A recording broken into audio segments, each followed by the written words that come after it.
Let's talk, though, shall we, crime, because you might have seen over the last 48 hours there have been some horrendous knife attacks that centred around train stations and indeed trains. You will have seen perhaps some of the videos. I know we showed at least one of them on here.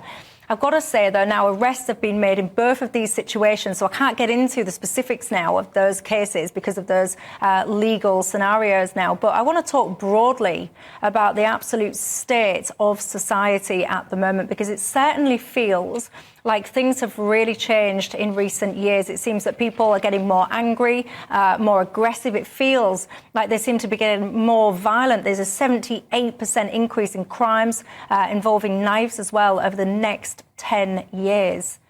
Over the last 10 years. Yeah, gosh, hopefully it won't be getting worse over the next 10 years, but unfortunately I suspect it will be. What do you think is to blame for this, Alex? Well, there's a small group of people in society who commit most of the crimes, and that's been true for a very long time. You find repeat offending as a big feature in British criminal annals 100 years ago. So that aspect of British life hasn't changed that much. And part of the reason that you get stats like this, unfashionable answer, is that you get more reporting of things, including people being stopped and searched, and that you find that there's a knife there. So that accounts for part of the rise in the stats. But the reason it feels so different, I think, beyond the statistics, is that there are knives and knives. And some of the things people are carrying around, these so-called zombie knives, are truly terrifying, sort of short sword to not that short sword sort of territory. And that, I think, is the biggest change, what people are taking with them. People have always, I mean, there's this euphemism in the criminal law of bladed article, which has been used so that people can't get away with something that isn't a knife but has an edge to it, taking as a weapon with them. But these things are unambiguously only for one thing. Those zombie knives are just to do harm to other people. That's their purpose. I'll come back to you in a second, but Ceri, your thoughts? I don't think that's quite right, Alex. I mean, what you're saying isn't wrong. It's just that it's not looking at the specifics of now. And I do think there's been a shift over the last decade, maybe slightly longer, in terms of how we see our fellow human beings. I think we live in quite profoundly anti-human times where we often see human beings, and we teach this to young people, as a scourge on the planet. We have developed a real victim culture where, you know, young men think that society has, you know, done terrible things to them. And that can lead itself to a kind of grievance culture where you think it's OK, you know, society has done this to me, I'm getting my own back. And also a very narcissistic individualism, which means somebody's nasty to you on social media and you think it's all right to stab them. I mean, those things where we've bigged up people's individual self-worth, self-esteem, all this kind of therapy culture. And I think this might be too abstract or too philosophical, but there is something broader underneath going on, which means we do not respect our fellow human beings, and we think it's OK to commit a public act of stabbing. But you see, I don't think people care. So people are doing it now, like, I desperately want to get into the videos that I saw, you know what I mean, but I can't really. But people are in broad daylight. They don't care who's watching. Yeah. They don't care who's around. Whether that's as simple as they're emptying their supermarket shelves into carrier bags and they don't care who's watching. Yes, whether it's knifing people, nicking stuff, they're not bothered. Yeah, but it is performative. I think you're right. I think it's deliberately public. You know, it's not just they don't care that it's public. It's willfully public. And I think that's shocking. Yeah, so I hate that kind of behaviour too. But it is, look, there's no shortage of people willing to say society's gone to the dogs, and there's usually some reward for it. But there is another side to the coin. British people, I think, are nicer and kinder and gentler than your news headlines, I don't mean yours, GBNews, than people's news headlines might suggest. And I'll give you an example that I think demonstrates that. We're about to have local elections, and then at some point, probably almost certainly this year, we're going to have general elections. Compare our politics to most people's. Our politicians are still more open, more accessible, more willing to have conversations with, rightly willing to have conversations with their electors than most. What's that got to do with the price of fish? We're talking about crime. The point that was being put to me was that society was increasingly atomised and that people were atavistic and selfish and didn't care about their fellow man and woman. And I don't think that's true. One of the symptoms of that was knife crime. And I don't accept that premise. I think that if you look at how grassroots politics happens in this country, people are, the events are open, they are polite. People are much more polite in person than they are online. And people, generally speaking, care about their communities, not just about themselves. But there's and that's great. If everyone's nice and all those nice people and everyone's talking to each other, wonderful. But I want to drill down on the flip side of that coin, where people are walking around thinking that they can terrorise other people, whether it's their neighbours, whether it's shopkeepers, whether it's commuters on the train. And the Tories, one of the key tenets of what was supposed to divide the Tories and whoever else was law and order. Yeah, I agree. That is a tenet of the Conservative Party.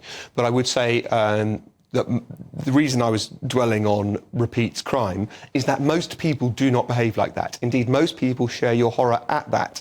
What we do have to do is get the punishment part right. Part of the problem isn't just longer sentences or that kind of discussion. Part of the problem is these people don't think they'll get caught, right? And if you don't think you're going to ever face the ramifications of... Well, this is my point. If you don't think you're going to face any ramifications for your activity, then what the sentence might be if you do doesn't actually matter. So, for me, I certainly want to have more police on the streets. I want better funding and support for law and order in British society. But please, let's not imagine that suddenly everyone in Britain behaves like this. Most people watching this at home, most people on the streets in the United Kingdom are as horrified as you are. Tell me, you guys watching at home, your areas where you live, do you think that things are changing? Do you feel safe where you live? If you had a matter of crime that involved you or a loved one or whatever, do you actually have faith and confidence that someone would come out and help you, whether that's the authorities, whether it's your fellow neighbours or community or whatever? Tell me your sentiment on that. I just want to make something clear as well, because this is not just a London thing, I have to stress. The rates of knife crime by police force area. So if you look at this per 100,000 population, West Midlands ranked number 1. That was the police force area that ranked number 1 for knife crime. Cleveland second, Met Police third, South Yorkshire fourth, and Greater Manchester fifth. See, I feel like people will come out, and I know you do a lot of work with young people, and after the break I want to bring in the attitudes of going on at school and in the homes and all the rest of it, because teachers now are saying that actually they're young. But so many people will turn around, Ceri, and they'll go, oh yeah, this is because you haven't got no youth clubs. People are going around macheting each other because you've taken the ping pong tables away. What do you think to that? I just think it's complete nonsense. And it's very tragic that that's what people will come out with. They will say there's insufficient police. It might be true in some areas in terms of physical presence, and they'll say it's lack of youth clubs or it's material deprivation. So if you're poor, you stab people. What a load of rubbish. I mean, some people who commit these kind of atrocities are, materially quite well off and flourishing. So I don't accept that, which is why I would go back to... And it is a minority, Alex. I'm not saying... all of society is full of narcissistic murderers or anything like that. Yeah. But there is a grievance culture. It is real. There is an entitlement culture which says, I've been, done unto, and therefore you deserve this. Yes. So there is those phenomena which allow for especially young men to do and get away, it seems, with some of these horrific acts. Yes. And there is a failure of authority more broadly to stand up to them. And I think one of the problems that we've got is, we can have another debate about, the priorities of the police and what they're doing, because I think that leaves a lot to be desired when they're off chasing somebody for their tweet rather than this kind of crime. But we also know that if you're a shopkeeper or you're someone in a local community and you stood up, I know when I've stood up against kids who are talking rubbish or being quite vile, I'm going to report you. Yes, I understand. And the householder who clocks the burglar has a non-trivial concern that he himself might be prosecuted. Part of the trouble, you're right, is that a generation has never heard no. The generation has never been told you can't do something. I accept that.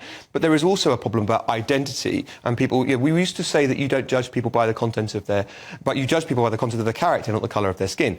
And this is the first generation being told that's not the case. That you do forever judge people by their background. And if you grew up poor, then that's forever an excuse to behave in any way that you like. And if you are this colour or that colour, then you can never escape your background. You'll always be judged by it, and that's the box you belong in. Well, if that's what we tell people, then what I do isn't actually to do with me. It's to do with the identity that I've got. It's not my responsibility that I behave badly. I behave badly because of the disadvantages I've been given in society. And you're the people that told me that was the case. That's a very good point.